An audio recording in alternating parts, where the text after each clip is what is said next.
마가복음 1장 12절에서 13절 말씀.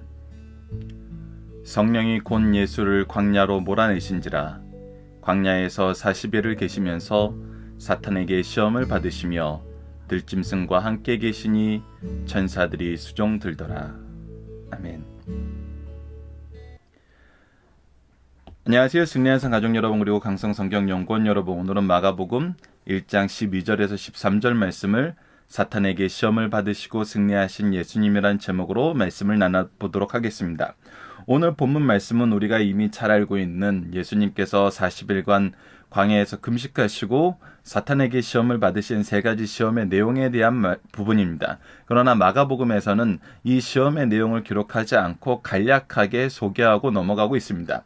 그래서 우리가 오늘 본문은 여러분들께서 지금 승리하는 삶 가정예배 부분 37페이지를 보시면은 바로 이 세 가지 시험 받으신 거, 예수님이 광야에서 받으신 세 가지 시험이라는 제목으로 말씀이 기록되어 있습니다. 오늘은 이 말씀을 우리가 참고하여서 함께 말씀을 나누는 시간을 갖도록 하겠습니다. 우선 오늘 본문 말씀을 먼저 살펴보면은 첫 번째, 우리가 12절에서 뭐라고 나와 있냐면 성령이라고 얘기하고 있습니다. 즉 예수님께서 광야로 가시고 광야에서 시험 받으신 것도 누구의 계획이었던 거예요? 바로 하나님의 계획이었던 거예요. 하나님의 뜻 안에서 이 일이 이루어진 것입니다. 즉 예수님이 시험을 받으셔야 됐어요. 자, 예수님이 그래서 시험을 받으셨다는 거에 대해서 죄가 없으신 예수님께서 시험을 받으실 수 있느냐라고 얘기했을 때 네, 있습니다. 그리고 이 시험의 의미가 무엇인지는 우리가 본문 묵상에서 가정예배와 함께 나누는 시간을 갖도록 하겠습니다. 그래서 우리가 오늘 본문에서 기억해야 되는 것은 성령이 예수를 광야로 몰아내시고 광야에서 40일 계시면서 사탄의 시험 받으신 것, 이 모든 것이 하나님의 뜻이었고 하나님의 뜻 안에서 이 시험을 어떻게 했어요? 승리하였어요. 그래서 이 승리하심의 의미, 동시에 이 시험의 내용, 이것을 우리가 오늘 본문 말씀에서 살펴보도록 하겠습니다. 그리고 마지막에 무엇이 있냐면 이제 천사들이 수종 들더라 라고 얘기하면서 예수님을 하나님이 내버려 두고 그냥 방치해 놓는 것이 아니라 예수님 또한 인간의 몸을 입고 오셨기 때문에 하나님의 도우심과 돌보심이 있었던 것을 우리가 확인할 수 있습니다. 자, 그렇다면 우리가 오늘 본문 말씀은 간단하기 때문에 본문 묵상하기를 통해서 이 내용을 좀 더 구체적으로 살펴보는 시간을 갖도록 하겠습니다. 자, 누가 예수님을 광야로 몰아내셨네요? 분명히 성령께서 하신 것입니다. 다시 한번 강조하자면 이것은 하나님의 뜻에 의해서, 하나님의 역사하심에 의해서, 하나님의 계획에 의해서 이루어진 것을 우리가 알아야 됩니다. 그리고 광야에서 예수님은 어떤 일을 겪게 됐나요? 40일을 계시면서라고 우리가 다른 성경에서 봐서 알다시피 이것은 금식하심이었어요. 그리고 사탄에게 시험을 받으시고 그곳에서 들짐승과 함께 계시면서 천사들의 수종을 받았습니다. 자, 이제 오늘 본격적으로 오늘 본문 말씀에서 나오지 않았지만 우리가 반드시 알고 넘어가야 되는 이 세 가지 시험에 대해서 보도록 하겠습니다. 여러분들 전부 이렇게 37페이지 가정예배 부분을 보시면은 페이지 37페이지입니다. 이제 예수님이 광야에서 받으신 세 가지 시험하면서 첫 번째 시험이 나옵니다. 첫 번째 시험은 뭐냐면 네가 하나님의 아들이여든 명하여 이 돌들로 떡덩이가 되게 하라. 자, 첫 번째 이 사탄의 시험의 특징에 대해서 우리에게 가르쳐주고 있는데 사탄이 무엇이라고 얘기하냐면 네가 하나님의 아들이여든, 야, 네가 정말 하나님의 아들 맞아? 하나님의 아들이 확실한 거야? 라고 얘기하고 있어요. 이것이 사탄이 가지고 있는 가장 큰 시험의 특징인데 왜 그러냐면 우리가 어제 말씀에서 마가복음 1장 11절 말씀에서 하나님이 무엇이라고 선언했습니까? 너는 내 사랑하는 아들이요 내가 너를 기뻐하노라. 하나님께서 아들이라고 선언하시고 인정하시고 그 안에서 기뻐하신다고 얘기했는데 사탄은 하나님의 말이 중요한 것이 아니라 네가 정말 그렇게 느끼고 있고 네가 그것을 증명할 수 있냐는 거예요. 우리가 첫 번째 아담의 시험에서도 얘기했잖아요. 이 하나님께서 이 모든 동산의 실과를 자유롭게 먹고 선악을 알게 하는 실과의 나무는 먹지 말라 그랬는데 뭐라고 얘기해요? 하나님이 정령 다 먹지 못하게 하더냐? 그러면서 하나님의 말씀과 하나님의 계획과 하나님의 뜻을 의심하게 하고 그것을 부인하는 것으로 가요. 사탄의 특징이 항상 이렇다는 것입니다. 하나님을 인정하지 않는 것으로 가요. 이것을 우리가 알아야 돼요. 하나님을 인정하지 않는 방향으로 가는 것이 바로 사탄의 특징이다. 이것은 절대 있을 수가 없는 일이거든요. 창조주 하나님께서, 통치하시는 하나님께서, 전능하신 하나님께서, 전지하신 하나님께서, 무소부지하신 하나님께서 말씀하신 것을 꼬는 것이죠. 비트는 것이고 잘못된 방향으로 인도를 하는 것입니다. 자, 이렇게 사탄의 시험이 시작하고 그가 첫 번째 시험은 뭐였어요? 이어든 이 돌들로 떡덩이가 되게 하라. 자, 어떤 일이 있었습니까? 40일간 금식하셨어요. 지금 사탄의 요구가 뭡니까? 자기가 원하는 것을 들어달라는 것이 아니고 네가 지금 줄이고 있으니까 너의 필요를 채워라 해요. 너의 필요를 채워라. 우리가 얼마나 많은 이런 유혹 속에 있어요. 지금 이것은 어찌 보면 합리적으로 보일 수도 있어요. 지금 줄이고 배고픈 상황에 있고 정말 40일간을 금식한다는 것은 생명에 지장이 있을 정도로 굉장히 비천한 상태에 놓여 있는 것이고 힘든 상태에 놓여 있는 것이고 어떻게 보면 절망적인 상태에 놓여 있는 거예요. 이 절망적인 부분을 해결을 하라는 거거든요. 이 해결을 해야 되는 일이 맞아요. 그런데 이것이 왜 시험이에요? 첫 번째, 이 사탄의 접근 방식은 하나님을 부인하는 것으로 시작하고 하나님을 의심하는 것으로 시작을 해요. 두 번째, 그의 시험은 항상 우리 생활에 밀접한 것, 특히 첫 번째 아담이 먹는 음식에 대한 시험으로 선악과의 시험을 이기지 못했던 것처럼 예수님에게도 이 동일한 방법을 쓰는 거예요. 아담이 자기가 풍족하고 어려움이 없는 에덴 동산에서도 실패했던 시험이기 때문에 지금 더욱더 절망적인 상태에 있는 예수님은 이 시험에 더욱더 어려운 상태라는 것이죠. 그래서 이것은 좋은 승률을 가지고 있는 아주 합리적인 작전이라고 얘기할 수 있어요. 그래서 사탄은 이렇게 시험을 합니다. 이거에 대해서 예수님이 어떻게 말씀하십니까? 예수님이 어떻게 말씀하세요? 바로 마태복음 4장 4절, 누가복음 4장 4절에 나타나는 거 보면 예수께서 대답하여 이르시되 기록되었으되 사람이 떡으로만 살 것이 아니요 하나님의 입으로부터 나오는 모든 말씀으로 살 것이니라 하시니라. 예수님의 이제 승리 방식은 분명한데 항상 어떻게 나오냐면 기록되었으되 이렇게 시작을 합니다. 즉 무엇으로 이시는 거예요? 성경 말씀. 하나님의 말씀으로 승리하는 거예요. 예수님은 삼위일체 하나님으로서 신성을 가지고 계신 분이에요. 그래서 그분이 직접 사탄에게 우리가 뒷부분에서 나오는 것처럼 사탄을 몰아내실 때 직접 말씀으로 이기실 수 있었어요. 우리가 좀 이따 중심사상에서 볼 것처럼 예수님께서는 먼저 인성을 가지신 분으로 아담이 실패했던 그 시험, 아담이 패배했던 그 시험에서 승리하심으로 우리 모든 인류에게 승리를 줌을 선언함으로 그의 사역을 시작하게 하셨어요. 그것이 바로 성령께서 예수님을 인도해서 광야로 모시고 승리하게 하심으로 하나님의 계획과 하나님의 구속의 사역이 어떻게 시작하고 있음을 우리에게 보여주는 하나님의 뜻에 의해서 진행된 거거든요. 그래서 예수님은 기록되었을 때 그러면서 신명기 8장 3절 말씀을 인용하십니다. 철저하게 말씀에 근거하여서 이기세요. 그리고 세 가지 시험 모두가 바로 이렇게 말씀에 근거하여 기록되었을 대로 승리하는 것을 볼 수 있습니다. 우리가 그래서 중요한 내용인데 좀 이따 적용하기 위해서도 볼 것인데 우리가 시험이 닥쳐오는 것 같아요.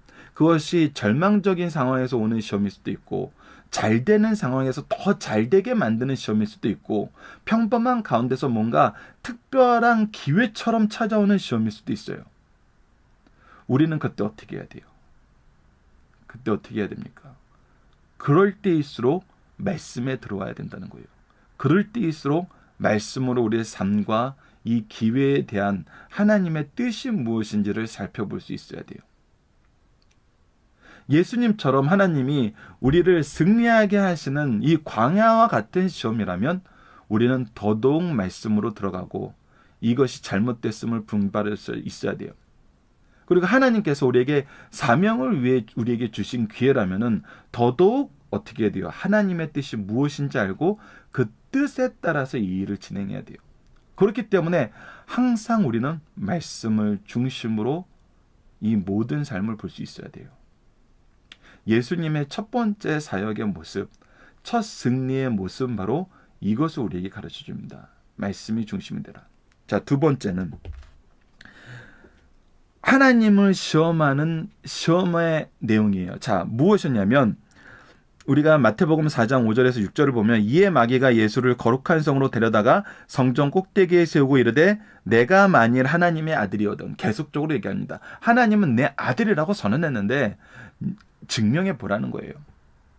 너도 스스로 증명을 해보고 이번에는 누구에 의해서 증명이 되는지 보냐면 하나님이 정말 너를 아들로 여기는지 하나님을 시험해 보라는 거예요. 그래서 처음에는 네가 아들이거든 네가 능력을 발휘해봐 라는 거였으면 두 번째는 네가 아들이거든 정말 하나님이 아버지인지 증명해 봐 이거예요. 그래서 뭐라 그러냐면 뛰어내리라 기록되었을 때. 자 보시죠. 예수님께서 기록되었을 때라고 얘기하니까 사탄도 하나님의 말씀을 가지고 얘기한다는 거예요. 기록되었을 때 그가 너를 위하여 그의 사자들을 명하여 그들이 손으로 너를 받들어 발이 돌에 부딪히지 않게 하리라 하셨느니라. 이것은 시편 91편 11절에서 12절 말씀입니다. 여러분들 가정 예배에 이 근거가 되는 말씀의 레퍼런스를 다 기억해 놨어요. 자, 그래서 시편 말씀을 인용하여서 정말 하나님이 자기의 사랑하는 아들을 이렇게 보호하신다고 약속했으니까 정말 그렇게 보호해보는지 네가 시험해봐 라고 얘기하는 거예요. 어떻게 하는 거예요? 하나님을 시험하는 거예요. 이거에 대해서 예수님이 어떻게 얘기해요? 바로 신명기 6장 16절 말씀으로 앞으로 남은 두 가지 시험을 승리하시는데 이렇게 얘기합니다. 예수께서 이르시되 또 기록되었을 때 주 너희 하나님을 시험하지 말라 하였느니라. 이거는 사탄의 생각이지 우리와 하나님의 관계에서 정상적인 관계에서 우리가 하나님을 시험할 수 있는 존재가 아니에요. 하나님의 사랑을 우리가 테스트해 볼 수 있는 존재가 아니에요.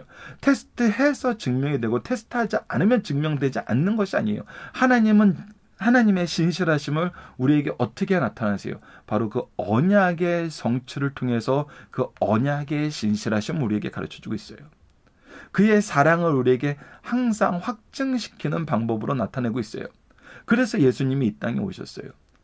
우리가 아직 죄인되었을 때 예수께서 우리의 죄를 위해서 죽으시고 우리의 의를 위해서 부활하심으로 우리에 대한 하나님의 사랑이 확증되었음을 우리가 이미 로마서에서 확인했어요.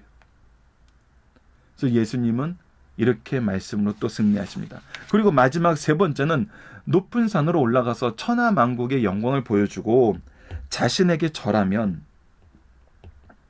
이 모든 영광을 주겠다 그래요. 근데 여기서도 또 거짓말이 드러나죠.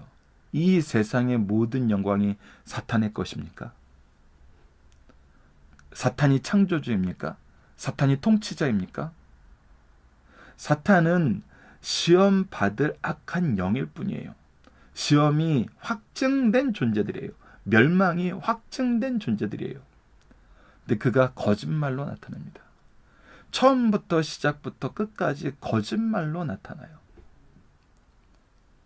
이때 다시 한번 예수님이 말씀하십니다. 이에 예수께서 말씀하시되 사탄아 물러가라 기록되었을 때 주 너희 하나님께 경배하고 다만 그를 섬기라. 섬기의 대상, 영광을 돌릴 대상은 오직 예수님 뿐임을 우리에게 분명하게 선언해 줍니다.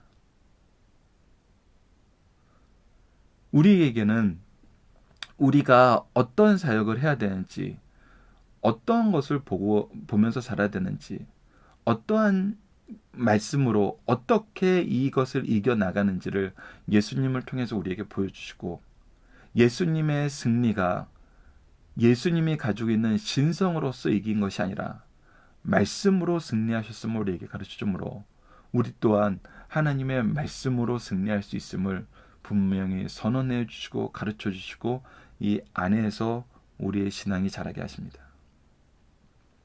자, 이제 우리가 중심사상을 하나씩 보도록 하겠습니다. 자, 중심사상을 보면은 예수 그리스도는 우리의 구속자로 오셨기 때문에 히브리서는 이렇게 기록하고 있어요. 특히 예수님이 인성으로 시험을 받으시고 이 인성을 안에서 말씀으로 승리하셨던 걸 통해서 우리에게 무엇을 가르쳐주냐면 히브리서 2장 17절로 18절을 보면 그러므로 그가 범사의 형제들과 같이 되심이 마땅하도다. 이는 하나님의 일에 자비하고 신실한 대제사장이 되어 백성의 죄를 속량하려 하심이라. 그가 시험을 받아 고난을 당하셨은즉 시험받는 자들을 능히 도우실 수 있느니라. 우리와 동일하게 시험을 받으심으로 그 시험받는 자가 어떤 어려움을 겪고 어떻게 이길 수 있는지 우리에게 가르쳐 주시는 거예요. 그래서 4장 15절에는 더 분명하게 얘기합니다. 우리에게 있는 대제사장은 우리의 연약함을 동정하시 못하시리가 아니요 모든 일에 우리와 똑같이 시험을 받으신 이로되 죄는 없으시니라. 즉 이 연약함 속에서 승리하신 주님께서 우리와 함께 하시고 우리를 위해서 기도하시고 우리에게 이 승리를 약속해 주셨기 때문에 예수님만이 우리의 대제사장으로서 우리를 살게 하시고 승리하게 하신다는 겁니다. 이런 히브리서 기자의 증언같이 예수께서 시험 받으신 사건을 공강복음에 기록하고 있습니다. 세례 받으신 일과 그 후 광야에서 시험 받으신 일 두 가지는 공생애를 위한 준비 과정이었음이 공강복음의 말씀과 일치하고 있습니다. 그래서 마태와 누가는 상세하게 시험 내용을 기록한 반면 마가는 시험의 내용을 생략하고 시험 받으신 사실만 기록하고 있어요.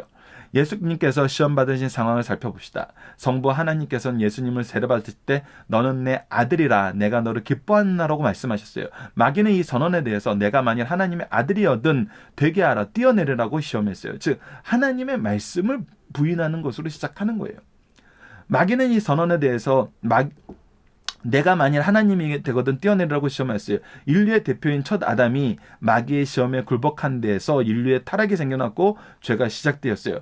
이제 예수님께서 공적 사역을 시작하면서 그를 의지하는 모든 사람의 대표로서 둘째 아담으로서 마귀의 시험을 이기시고 하나님께 완전한 순종을 드림으로 은혜의 문을 여시는 것으로 이 사역이 시작됨을 우리에게 보여줍니다.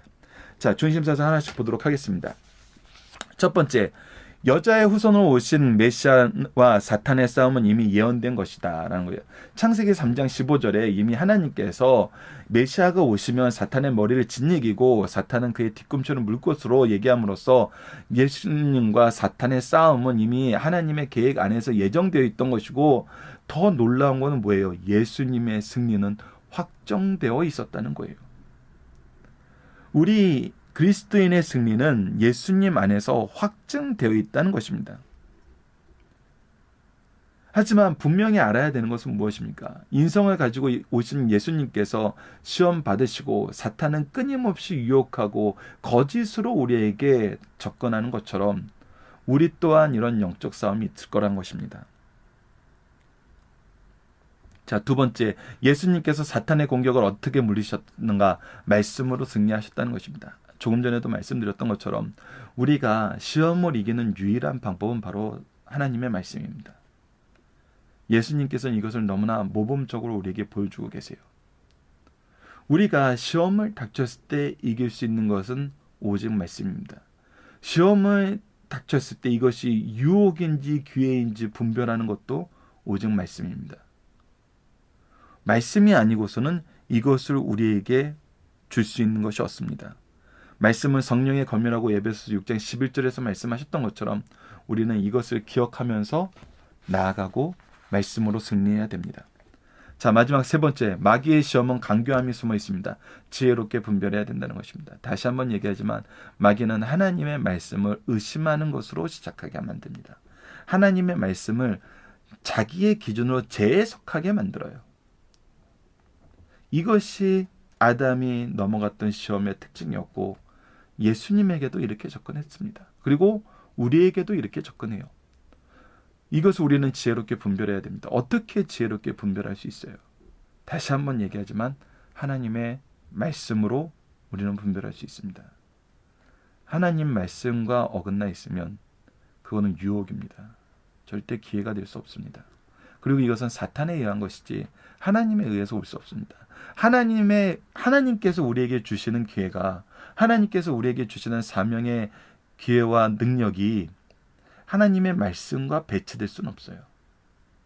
하나님의 의와 배치될 수 없어요. 예수 그리스도의 사역과 다를 수 없어요.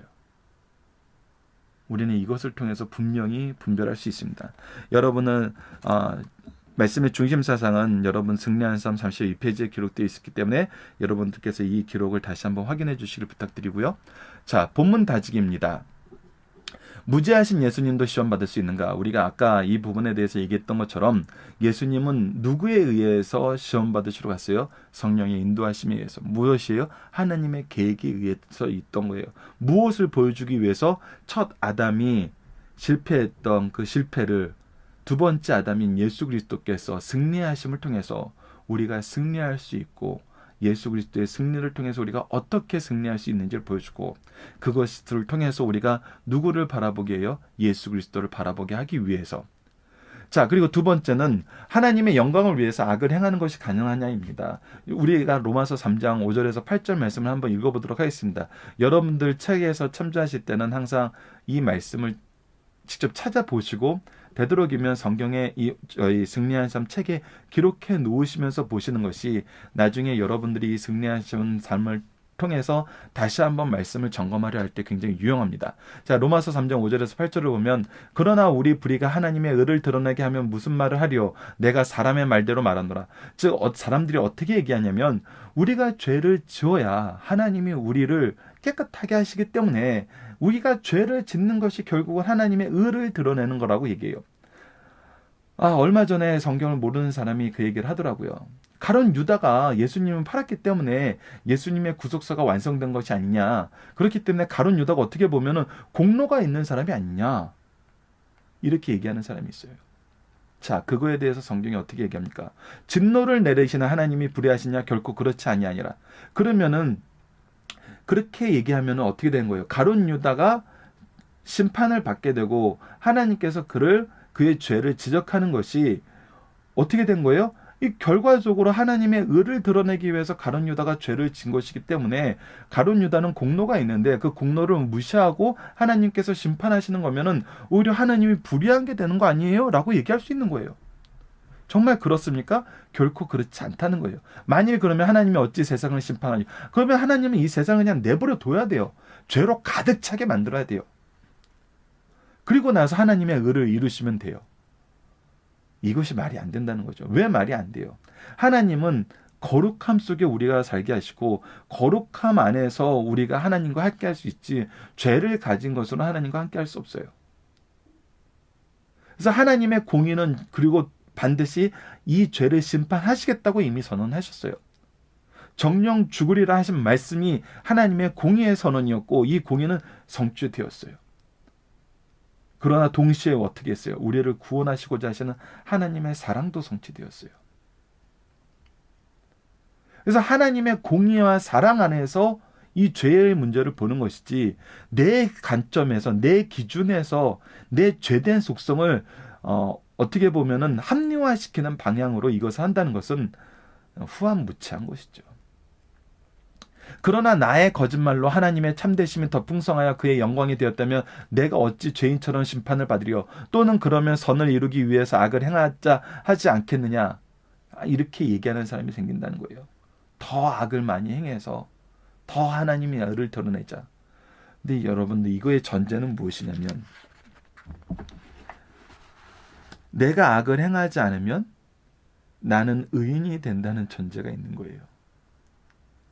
내가 지금 현 상태로 있으면은 하나님의 의가 드러나지 않고 내가 죄를 지어야 하나님의 의가 드러나기 때문에 나는 죄 짓겠다는 거예요. 여러분, 이 전제의 함정이 보이시죠? 우리는 모두 죄인이기 때문에 가만히 있어도 심판받는 자들이에요. 죽을 수밖에 없는 자들이에요. 우리가 이 부분을 이미 로마서에서 충분히 살펴봤습니다. 이런 주장을 하는 사람들의 주장의 근거는 무엇이에요? 나는 지금은 의인인데 죄를 지어서 하나님의 의를 드러내겠다는 거예요. 이것은 어떻게 보면 가룟 유다의 주장일 수도 있어요. 가룟 유다는 자기가 생각하는 의로운 길은 예수님이 왕되는 거라고 생각했을 수도 있어요. 예수님을 팔아서 그의 능력이 드러나서 지금 현재 썩은 부분을 도려내는 하나님의 권능이 나타나는 것이 자기가 볼 때는 구속사라고 생각할 수 있어요. 그렇기 때문에 지금 현재의 나의 모습은 의로운 거예요. 지금 현재 나의 생각은 의로운 거예요. 그러나 그가 진행하다 보니까 내가 잘못했어요. 그때 이제 나는 죄를 내 처음의 생각은 죄악된 게 없었는데 내 생각을 실현하면서 보였던 모습은 죄악된 것이 나타나서 그때서야 나의 죄가 후회가 됐다는 거예요. 그렇기 때문에 처음의 의도는 의롭다고 평가받아야 되는 거 아니냐는 얘기예요. 그 전제가 합리화돼야지 이런 주장이 맞게 되는데 전제가 틀렸잖아요. 우리는 이미 하나님 앞에 죽을 수밖에 없는 죄인이에요. 죄인이 자기 죄를 합리화하고 자기가 의롭다고 주장하는 것이 어찌 바른 거예요? 그건 틀린 거예요. 잘못된 거예요. 이러한 것이 바로 유혹의 교묘함이에요. 때로는 내가 지금은 의롭다고 얘기하는 것을 넘어서 내가 의롭게 되려면 필요악이 있다라고 얘기하는 사람도 있어요. 이거는 뭐예요? 내가 이 세상을 의롭게 할 수 있다라는 본인이 의롭게 하는 능력을 가지고 있다라고 스스로 주장하는 거예요. 우리가 로마에서도 봤지만 의인은 없나니 하나도 없어요. 우리가 스스로 의롭게 되는 능력도 없고 그런 의지도 없어졌어요. 이미 죄악에 노예된 존재들이에요. 그래서 예수님이 오신 거예요. 그리고 예수님의 영광을, 예수님의 구속사를 우리가 자꾸 이렇게 베베 꼬거나 오용하거나 다르게 해석하려는 것이 너무나 많아요. 그렇기 때문에 우리는 어떤 삶을 살아야 돼요? 말씀 중심된 삶을 살아야 돼요. 자, 3번은 여러분들이 각자 확인해 주시고요. 자, 적용합니다. 우리가 세상을 살면서 다가온 상황에 대해 이것이 유혹인지 기회인지 분별할 수 있는 기준은 무엇입니까? 자, 다시 한번 우리가 이미 본문 연구에서 충분히 살펴봤지만 예수님은 이 모든 것을 무엇으로 이기셨어요? 말씀으로 이기셨어요. 말씀으로 이기셨을 때 이것이 유혹이고 잘못된 것이 있다는 것을 무엇을 근거로 얘기하셨어요? 말씀을 근거로 얘기하시고 말씀이 기준이 되어서 이 내용을 분별하실 수 있었고 이 시험을 이기실 수 있었어요. 즉 다시 한번 얘기하면 말씀이 이기는 힘만 있는 것이 아니라 무슨 힘도 있어요? 분별하는 힘도 있어요. 그렇기 때문에 우리가 말씀이 가까이 있어야 돼요. 우리의 삶의 모든 모습이 말씀과 동일해야 되셔야 돼요. 말씀의 근거로 하고 말씀을 의지하고 말씀으로 나아가는 삶을 살아야 돼요. 그래서 우리가 이렇게 열심히 승리의 삶을 통해서 말씀을 연구하는 것입니다. 자, 이제 오늘 우리가 함께 기도할 내용입니다. 이번 주 공동 기도 제목은 계속해서 말씀을 통해서 우리에게 주신 사명이 무엇인지, 이 사명을 이루게 하시는 복음의 능력이 무엇인지 깨닫게 하소서이고, 오늘 우리가 나눌 것은 유혹을 분별하고 이길 수 있는 말씀의 능력을 더하여 주시옵소서. 그리고 세상에서 살면서 상황적인 이유로 유혹에 빠지지 않도록 보호하여 주소서.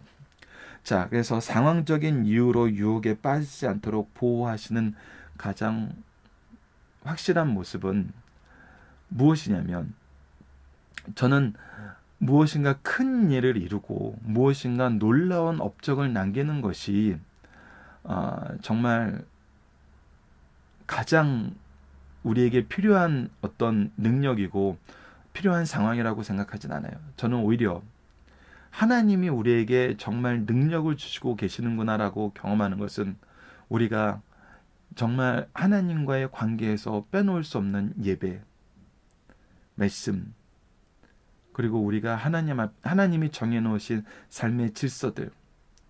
저는 어려서부터 주일 성수와 11조는 하나님의 것이기 때문에 하나님께서 구별하여서 하나님의 것으로 바치라고 한 것이기 때문에 우리가 개인적으로 할 수 없는 것임을 배우면서 컸고, 이것이 성경적으로 옳음을 말씀을 통해서 확인하는 삶을 살았어요.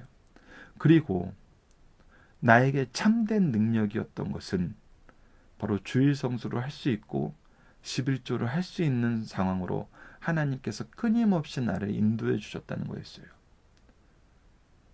그래서 오히려 내가 보호받고 있다, 내가 능력을 가지고 있다라는 것은 어떤 큰 것에도 그 의미가 있을 수 있지만, 가장 근본적이고 단단한 것은 기초가 튼튼해야 된다고 얘기하는 것처럼, 하나님이 나를 하나님과 동행하는 공식적인 예배와 하나님의 주권을 인정하는 11조 안에서 흔들림 없이 이 상황을 지킬 수 있는 가정을 이루게 하시고, 그런 직장을 가지게 하시고, 그 틀 안에서 하나님이 나에게 주신 사역을 꾸준히 할 수 있게 이루어내셨다는 거거든요. 그래서 제 오늘 기도 제목은, 여러분들이 함께 기도해 주셨으면 하는 기도 제목은, 나에게 주신 하나님의 기초적인 은혜, 기초적인 관계의 가장 핵심적인 것, 특히 주일 성수와 11조를 내 평생에 올바르게 할 수 있도록, 그리고 다니엘이 뜻을 정하여서 하나님 앞에 나아갔던 것처럼, 그리고 그 뜻을 정한 것이 하루에 3번 기도하는 것으로 우리에게 또 드러났던 것처럼, 그것이 누구도 반드시 해야 된다고 얘기하지 않았지만 그가 뜻을 정하여 자기 규례로서 행했던 것처럼,